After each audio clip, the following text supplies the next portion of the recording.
What is up on a Thursday night? Thanks for joining me as always. It is much appreciated. Crafts and Kickoffs episode, I believe, number 22. Don't have a lot of football games coming up this weekend, obviously, unless you're into the Senior Bowl and some of these all-star games happening, but we still have a lot of big NFL news that we've got to hit. Let me start here. I'm not going to cover the Justin Tucker, Deshaun Watson-esque story from today. I'm not going to cover it. This show's more like a party vibe, right? This show is a party. I don't want to weigh it down with that seriousness. The allegations are not good. You can read it on your own time. Let's stay with the fun tonight. And let me ask you, as I ask you every single Thursday night, what are you drinking? Let me know. Throw the comment in. My guy Ram, he's drinking iced tea. So he's going alcohol-free tonight, unless it's Long Island. Appreciate you, Ram. Thanks for commenting. Iced tea. Let me know what you're drinking, whether it's soda, iced tea, water, milk, whatever it is. Tonight, I'm going with a dark lager. I'm going with Midnight Silk, it is called. It is a black lager. 5% is the ABV. And this is actually a beer. This is actually a beer from California, San Francisco, California. So San Francisco, it is absolutely fantastic stuff. Midnight Silk. It is from Cellar Maker Brewery. So good stuff there. And I'll show you. I'll show you what this puppy looks like. Look at that. That is one dark lager, my friends. Appreciate you as always. Let me know what you're drinking in the comments. All right. Let's start with story number 5. So the New Orleans Saints seem to be the most undesirable head coaching job in the market. And it's rather easy to see and say that because guess what? The Saints still have not named their head coach. Now, I think we all know who it's going to be. I'll get to that in a little while. But the last few days, Joe Brady, offensive coordinator from Buffalo, withdrew his name. Mike McCarthy, former Cowboys head coach, withdrew his name. Cliff Kingsbury said, thanks, but no thanks. I'm going to stick and hang here at Washington for another season. So he withdrew his name, which leads you to ask, is this more about the job or these guys that just have decided to not want a full-time head coaching job? I think we know the answer, but Tony Pauline from Sportskeeda wrote this about the New Orleans Saints head coaching job. This is from his time down in Mobile, Alabama at Senior Bowl practice. Here's what Pauline wrote.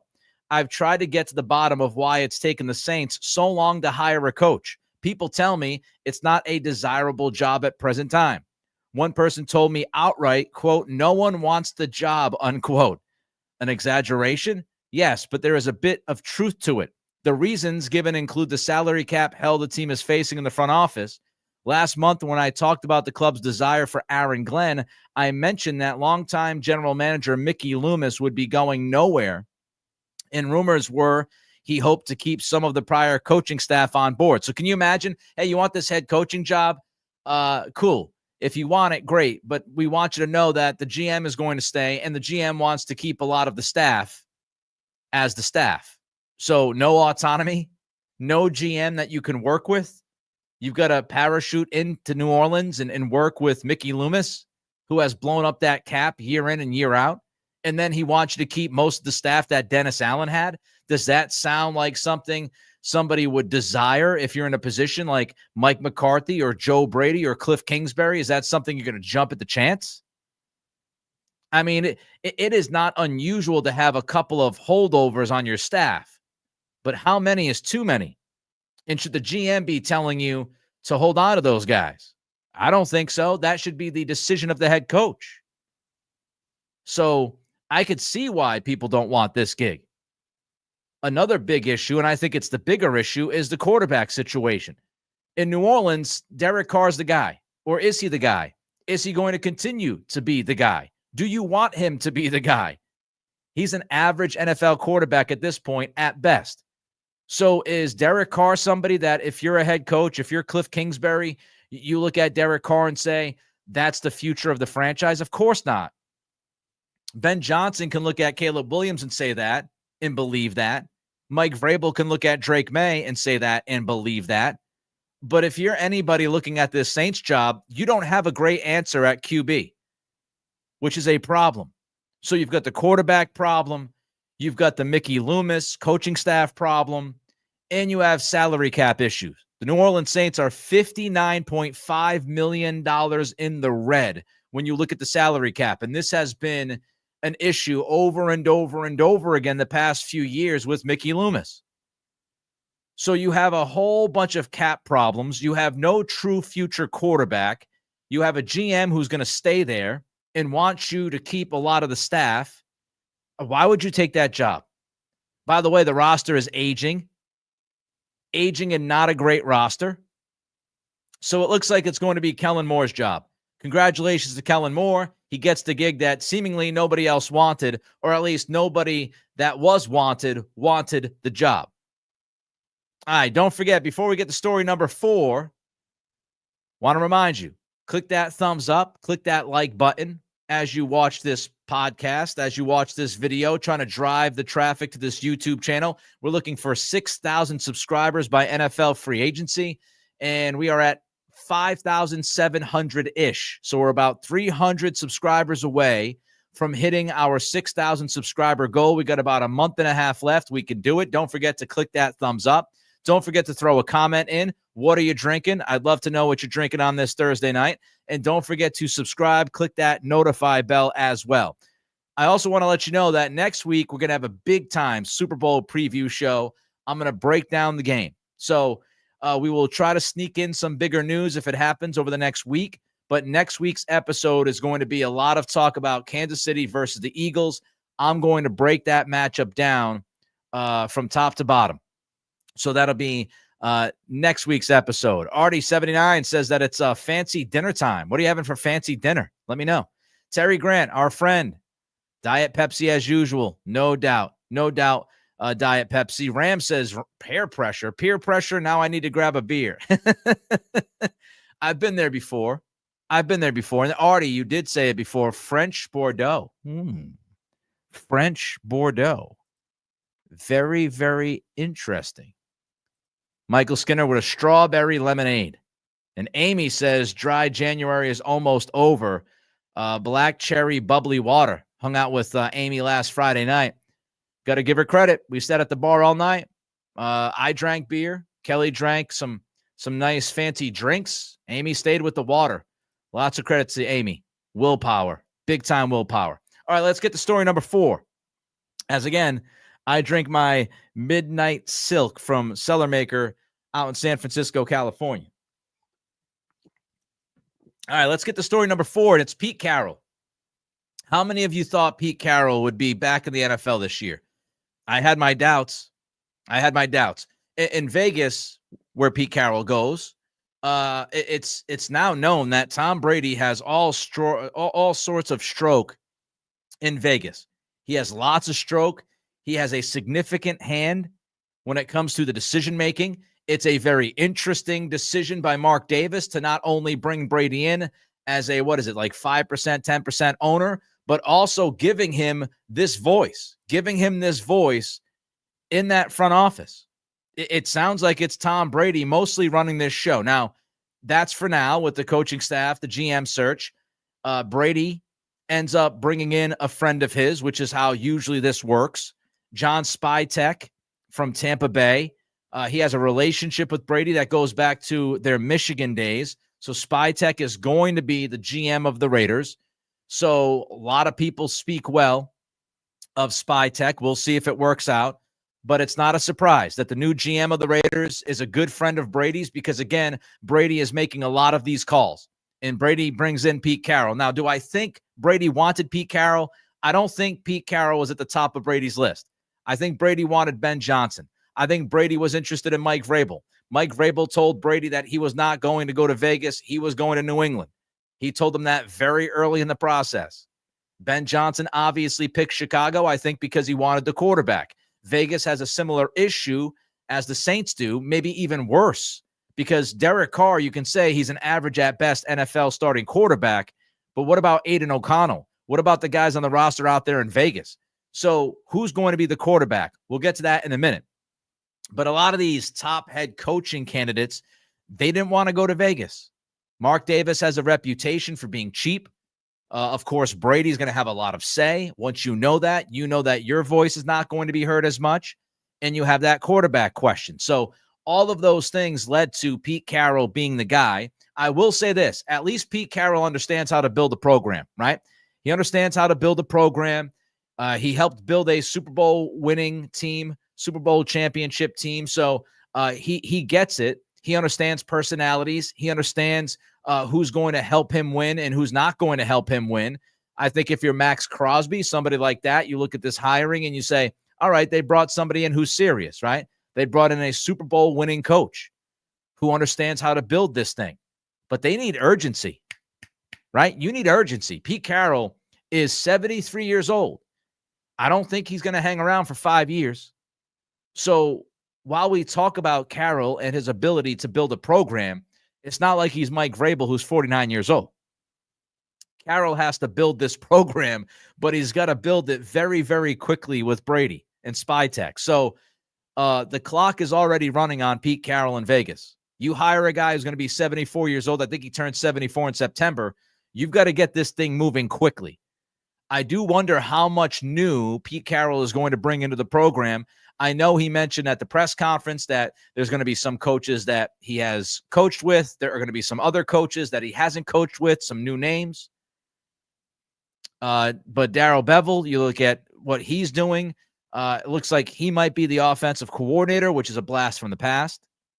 The last OC gig that Bevell had was in 2021. So Carroll's going to his old go-to when it comes to offense. You also hear that Russell Wilson might be an option at quarterback. Could you imagine Pete Carroll and Russell Wilson like a decade after their Super Bowl win?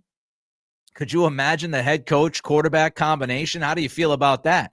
Carroll now 73. Russell Wilson looks like he's pretty much washed. I mean, is that the plan? Is the plan to bring back the Seattle band?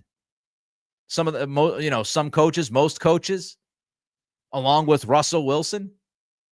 Pretty interesting, right? Patrick Graham is going to stay with the Raiders as the defensive coordinator. So what is this all going to look like?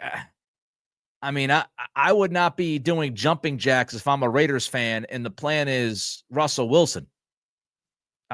Unless you want to tank and try to get a top pick for 2026 and maybe find your quarterback that way. And which begs the question, will they try to move up in this draft? They're picking 6th in the draft in April. Will they try to move up and draft Shedeur Sanders? Maybe.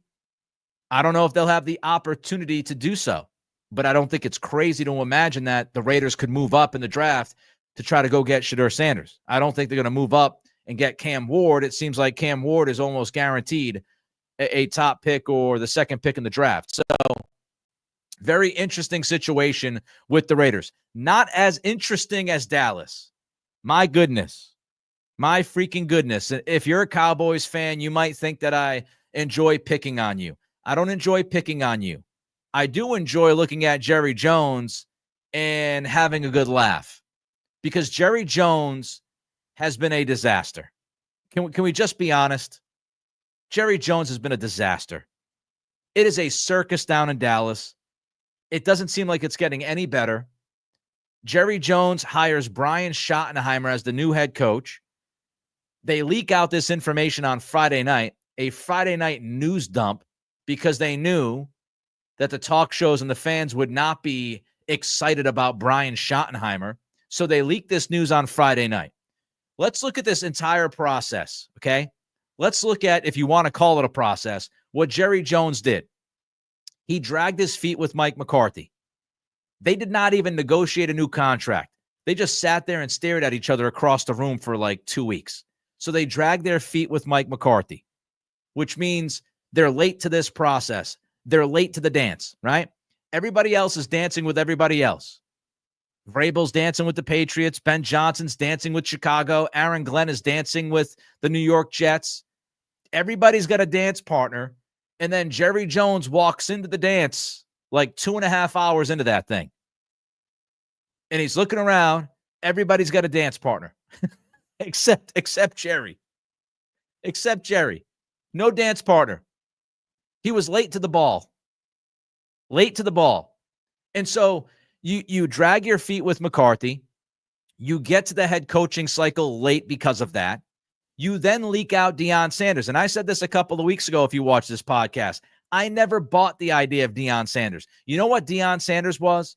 That was something that Jerry leaked out so he could get headlines, so he could try to build some excitement, so it could look like the Cowboys were a desirable place to go work. That's what that was. That was PR 101.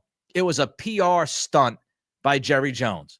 Let me leak out Deion Sanders' name. Let me get people excited. Let me try to create this, different reality, this alternate reality that Dallas is actually a place that people want to come to and be the head coach of. That's what that was. It was Jerry trying to put over his own team. That's what that was. Deion Sanders was never going to go there. It wasn't going to happen because Jerry Jones doesn't like guys that are his head coach that have bigger brands than he does. The one guy you could look at post Jimmy Johnson, of course, was Bill Parcells, and he brought Bill Parcells in so he could get a new fancy pants stadium. That was what was it all about right there, right? He brought Parcells in. It was a means to justify an ends.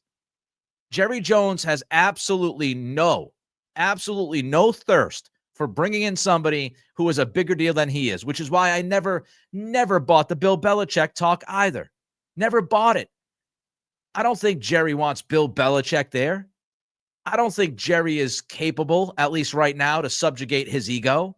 So what did he do? He throws Deion Sanders' name out there so he can get some PR, and then he quickly hires Brian Schottenheimer. Brian Schottenheimer might end up working out. And for Cowboys fans, I hope he does. But what are the chances of that? Schottenheimer has been in the NFL. He's been coaching since 1997. He has had 0.0 head coaching gigs. Has not been a head coach in college, has not been a head coach in the NFL, but yet he's been coaching since 1997. The last time I checked, 1997 was 28 years ago. This guy's been a coach for almost 30 years, and he's never been a head coach. Never. 0 head coaching gigs. When's the last time he was even considered? When's the last time that a team said, oh, I want Brian Schottenheimer as my head coach? When was the last time we heard something like that or saw a report about Brian Schottenheimer being a favorite for a head coaching job? And this is where Jerry lands. Think about it this way. Jerry Jones fired Mike McCarthy so he could promote Mike McCarthy's offensive coordinator, even though Mike McCarthy called the plays. So you move on from Mike McCarthy to bring in Mike McCarthy's underling who did not even call the offensive plays. What is that? And the cherry on top, my friends, if you have followed Jerry Jones, the cherry on top was his rambling, nonsensical presser. This was from RJ Ochoa, SB Nation, during Jerry Jones's press conference to introduce Brian Schottenheimer. He was asked about hiring Schottenheimer, and here's how RJ Ochoa posted it. Long pause.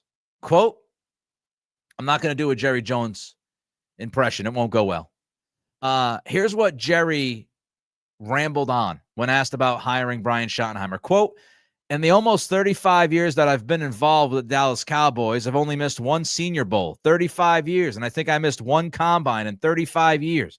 At the NFL, over the last 4 or 5 years, the NFL, we want to come in a day early so that we can visit with prospective coaches for the future of my team and any other teams. In 35 years, I don't think I've ever visited with a coach. But what in my heart and mind, I wasn't having an interview. I don't think I've ever had a coach visit with me that wasn't prospectively thinking maybe someday our paths might cross. I've been around a lot of coaches. As a matter of fact, I wanted to be a coach, except I wanted to live better than I thought coaches lived. What the hell is he talking about? What in the blue hell is he talking about? He's just up there rambling. That's all he's doing. He was asked about hiring Brian Schottenheimer as his next head coach, and he's talking about the Senior Bowl. He's talking about the Combine. He's talking about how he wanted to be a coach, but wanted to live a better life than a coach lives. And so at the end of this post, RJ Ochoa just writes, he hasn't answered the question at this point in transcribing, so I don't know, man. And Jerry was up there for like an hour, just vomiting words. He also called hiring Schottenheimer a risk. He mentioned baggage. What a ringing endorsement. What a ringing endorsement. How do you sell the fans on the new head coach? Unbelievable. Well, not really unbelievable, because this is typical Jerry Jones. Go through all the coaches since Jimmy Johnson. Again, aside from Bill Parcells, who was brought in for the new stadium. Dave Campo, Wade Phillips, Jason Garrett, Barry Switzer. This is what he does. He kept Jason Garrett around for 9 freaking years. This is what he does. I do like the Matt Eberflus defensive coordinator hire, but it'll be interesting if Schottenheimer gets off to a slow start. As crazy as it sounds, will people want to say Eberflus needs to be the guy? I don't know. After Thanksgiving, I don't know if anybody wants Matt Eberflus to be a head coach ever again. Call a timeout. All right, before we get to story number 2, don't forget to like, comment, and subscribe. That's how we build this audience. That's how we take advantage of the algorithm. Click that thumbs up as you watch on YouTube. If you're watching on Facebook, give us a thumbs up as well. Don't forget to throw your comment in, and don't forget to subscribe. Trying to hit 6,000 subscribers. 6,000 subscribers is the goal by NFL free agency. Brian jumps in and says, Eberflus was your dream DC for the Pats. Yeah, I think Eberflus is a really good defensive coordinator. I think he's a stud. I wouldn't touch him with a 10-foot pole to be my head coach. But I really like that hire. But unfortunately, you got Brian Schottenheimer as the head coach, not Mike Vrabel. Greg Fields, $10 super chat. Thank you, Greg. Spot on take on Jerry. He is embarrassing himself. He is, Greg. But he's been doing this for years. I mean, Mike McCarthy won a Super Bowl, but Mike McCarthy has the same kind of personality, right? Mike McCarthy is not a big-time personality. He's not a brand amongst himself. He's not going to stand up to Jerry. Jerry loves yes men. Jerry loves coaches that he can tell what to do and when to do it. That's just kind of his deal. And because of that, he doesn't bring in top head coach talent, and his team suffers for it. That's why they haven't been to, a Super Bowl in forever. That's why. Just doesn't do a good enough job. This entire approach by Jerry Jones and the Cowboys was a disaster. Fire Mike McCarthy as soon as the season ends. Call Mike Vrabel. Call Ben Johnson. Call the best available. Try to get something done. Brutal. All right, story number 2. As I drink my Midnight Silk from Cellar Maker. 5% is the ABV. Here's the can. All right, let's look at the NFC Championship game fallout. How does Washington build off of 2024? That's what I would ask, right? That's the question. It was a great season for the Commanders. Nobody anticipated them getting to the NFC Championship game. They had a fantastic season. Dan Quinn did a great job. Cliff Kingsbury did a great job. Jaden Daniels is literally the talk of the NFL. The talk of the NFL. But how do you build off that? How do you keep that momentum? Because what we saw the Commanders do was historical. I mean, there's only been like a handful of teams that have gone from, second worst team in the NFL to a championship game. I mean, there's only a couple of teams that have made that kind of a leap. That many would say it's an anomaly, right? If you've had it done like 5 or 6 times in the last 30 plus years, you would say that that's an anomaly. So how can Washington build off the momentum that they created in 2024? The first step happened. Cliff Kingsbury staying is big for this team. Kingsbury staying is gigantic because you have that continuity with Jaden Daniels. That continuity with Daniels and Kingsbury will now bring you into 2025, and that is a major headache that you might have had. If Kingsbury leaves, then you've got to find a new OC. How does that change the offense? How does he get along with Daniels? Now, you might have promoted somebody like Brian Johnson, who is getting OC interviews now, but what would you do if you didn't have Kingsbury coming back? So Kingsbury returning is gigantic for the Commanders. It's now an opportunity to enhance the offense. Enhance the offense with Kingsbury, build off what you began with Daniels this year, and add more elements to it. So that's big. They have to sign Terry McLaurin. He has an out in his contract. You have to bring McLaurin back. You have to make sure you keep McLaurin happy. He is a tremendous receiver. He's always been a tremendous receiver. It's just he finally has a quarterback that is worth his salt to throw the football to Terry McLaurin. McLaurin is fantastic. You've got to keep McLaurin in town. You've got to make him happy. And Washington has more than enough cap space to do that. They've got $86+ million in cap space. Adam Peters had a fantastic first year as the shot caller in that front office. So he's got $86+ million to work with. Washington, if they make the right calculated moves, they could be right back in the mix for 2025. Meanwhile, how did Philly win? Philly won because of their run game, number one, and turnover margin, number two. You could even flip-flop that if you like. You could say the turnovers and then the run game. We talked about this last week. Saquon Barkley had almost 300 yards rushing and 4 touchdowns in the 2 games against Washington's defense this year. He goes out there, he runs for $118, has not 1, not 2, but 3 touchdowns. He's the heartbeat of that offense. So turnovers, taking advantage of turnovers, and the run game. And the run game includes Jalen Hurts, who creates all sorts of trouble with his legs against defenses because you've got to watch out for him along with Barkley. And Hurts was good enough. I wouldn't say he was great. I mean, he did complete 71+% of his passes, but he threw for 246 and a touchdown. So this was turnover margin, this was run game, and this was Hurts doing just enough, taking care of the football, not throwing picks, completing a high percentage of his throws, and, getting you a touchdown. And now Philadelphia, of course, next weekend has a chance at revenge against Kansas City in the Super Bowl.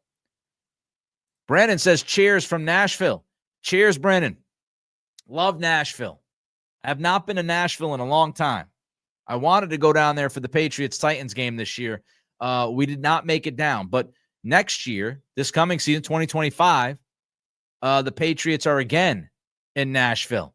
So I'm hoping to get to the Patriots-Titans game in 2025. Patriots also play in New Orleans and Tampa. It's a fantastic, fantastic road schedule for Patriots fans. But cheers from Nashville. Love Nashville. Always called it like a cleaner New Orleans. I have not been down there, though, since like every single country singer opened a bar. I was down there the last time. There was like a couple of those. Now, from what I've heard, everybody has a bar down there. So I have not been down there. I've not been on Broadway since all those bars began to open up. Just the influx of country singer bars and establishments. All right, let's get to story number 1. AFC Championship game fallout. What happens in Buffalo? Sean McDermott, Kansas City Chiefs. Buffalo is the new Indy. Buffalo and Josh Allen is the new Indy and Peyton Manning. Peyton Manning had a hell of a time trying to get past the Patriots for a number of years. Allen is the new Manning in this story. And Buffalo is the new Indy in this story. Indy's defense had a lot of trouble against Brady. Buffalo's defense has had a ton of trouble against Patrick Mahomes. So Buffalo is the new Indianapolis. They're looking into a mirror. And I don't know how you solve this. Because, when you look at Josh Allen and his numbers, he's been terrific. We went over it last week. Josh Allen has played very well against Kansas City in the postseason, but they just cannot break through. I thought Joe Brady had a rough night. I don't know why James Cook had only 13 carries. He was their best player, I thought, even better than Allen when he was given the opportunity. I know this is something that Joe Brady has done throughout the season. I know that at times Cook tapped his helmet to get out, but I'm giving the football more to James Cook than they did. I mean, I thought it was nuts, 13 carries. He did not touch the football once on the final drive. They had more than 3 minutes left and 3 timeouts.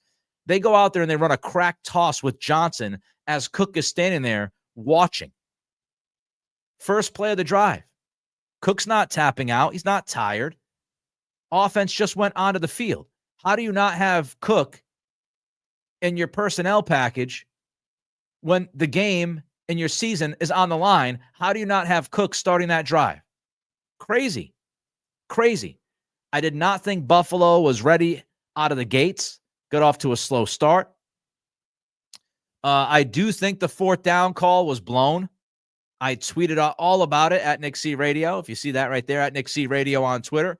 I posted about, a couple of times about how I thought the officiating crew absolutely blew the spot on that fourth down. I thought Josh Allen had that first down. But the Bills, they just can't get through. And the bigger question to me is, what do you do with Sean McDermott? I tweeted that night, AFC Championship game, I tweeted, do you get rid of Sean McDermott?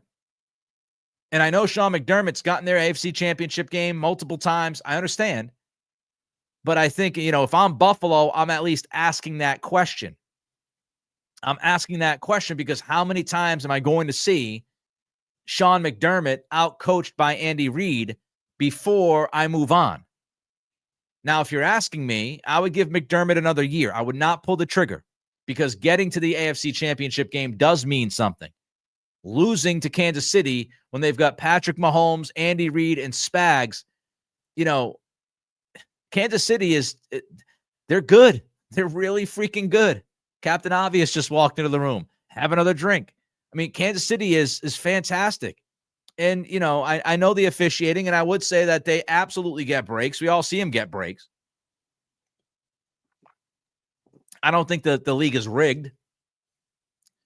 I don't think that the league is rigged, but I do think the Chiefs get the benefit of the doubt a lot.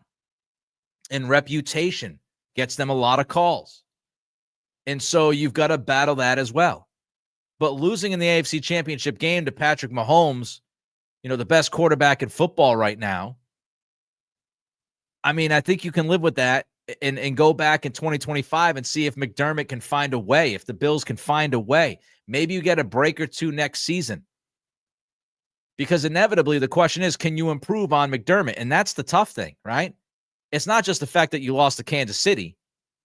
It's the question of, if you fire McDermott, who are you going to bring in? Who is an upgrade? Who is a clear upgrade over McDermott? Some might say Mike Tomlin. Mike Tomlin hasn't won in the playoffs in forever. You're going to bring Tomlin in instead of keeping McDermott when McDermott keeps making at least some deep runs? Like, Tomlin's not the answer. Tomlin's, he's contractually locked down in Pittsburgh. He doesn't want to leave Pittsburgh. So, Tomlin, no. Nick Saban's doing ESPN, and Saban was awful in the NFL the last time we saw him in Miami. You think Saban's going to want to do it in his 70s? No. Bill Belichick's at North Carolina. Do you want to turn over the entire crew in Buffalo? Because that's what Belichick would do. Belichick would walk in and he would turn over everything. Is that what you want to do? And again, plus he's at North Carolina. So if you're going to move on from McDermott, you have to have a solution in the pocket. You've got to say, we've got that next guy who is going to be an upgrade over McDermott. Like, if you're going to make that move, you've got to feel really, really, really confident that the guy you go to replace McDermott is better than McDermott. And I just don't see any obvious answer out there.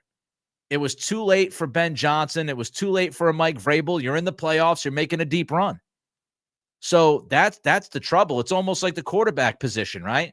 A lot of people want to get rid of their quarterback because the quarterback is average. The truth is, it's not really easy to find a quarterback that's better than average. So a lot of times teams get stuck with quarterbacks that are okay, not great.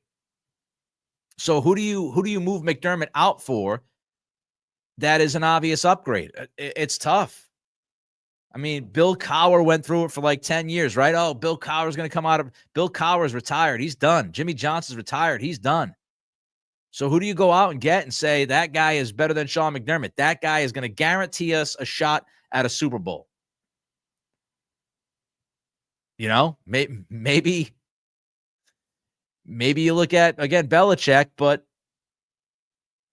he's taken, as they say. Meanwhile, look, Kansas City's on a crazy run. Kansas City is on an absolutely crazy run. They have a shot to win their third straight Super Bowl. I know everybody outside of Kansas City is pretty much done with them, but they have a shot at winning their third straight Super Bowl. Remember, we haven't seen a back-to-back. We hadn't had a repeat champion. We hadn't had a repeat champion since 03-04 until the Chiefs did it last year. Repeating is something that hadn't happened in 20 years, let alone having a three-peat. It's a crazy run. Absolutely crazy run. They've been in 5 of the last 7 Super Bowls.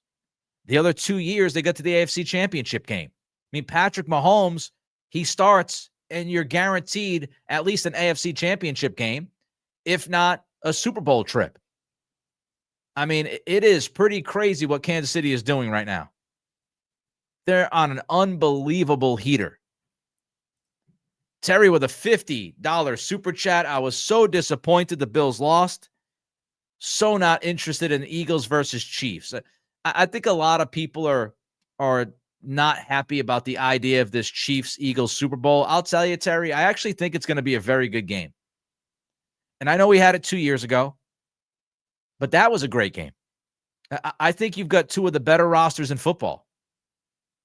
And you've got some fun matchups. Again, we'll break the game down next week, but I think this game has a chance to be really, really good. And ultimately, that's what I want to see. Yes, I'm a little bored of Kansas City, of course. And yes, I want Philadelphia to win because I don't want Kansas City to win. But as a football game, as a product, I think the game's going to be really good. I have high expectations for the Super Bowl as far as the quality of the product. But thank you for the $50 super chat. Always appreciate your generosity and your support. Speaking of support, don't forget to like, comment, and subscribe. Don't forget to have a drink on us. Trying to get to 6,000 subscribers. We do that by you guys clicking that thumbs up, by you guys throwing your comments in, and, of course, by you subscribing and clicking that notify bell. Next week, we'll talk Super Bowl. Big-time preview. Other big news that happens in the NFL, will be all over it next week, 7 p.m. Eastern. We go live right here on YouTube, Crafts and Kickoffs. Until then, everybody have a fantastic weekend. Again, really no football unless you're into the Senior Bowl. But have a great weekend. Be safe, be responsible, but have some fun. We'll talk to you next week.